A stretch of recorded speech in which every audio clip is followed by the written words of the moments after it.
എടുക്കുന്നുണ്ട്, അമ്മ എടുക്കുന്നുണ്ട്.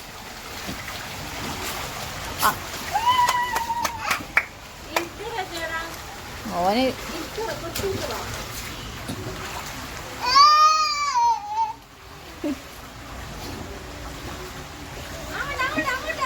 ഇങ്ങോട്ട് വാ.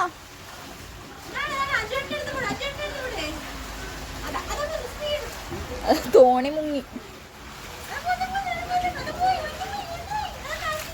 അതാ കാശി, ഇതാ ചേട്ടന് തോണി നോക്കതാ. മെല്ലെ മെല്ലെ മെല്ലെ. അത് തോണി, കുഞ്ഞിന്റെ തോണിയതാ.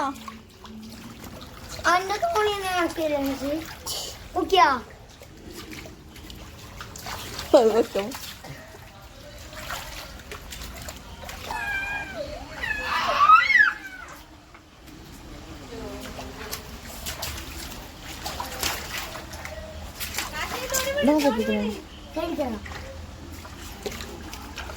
കേൾപ്പിക്കില്ല.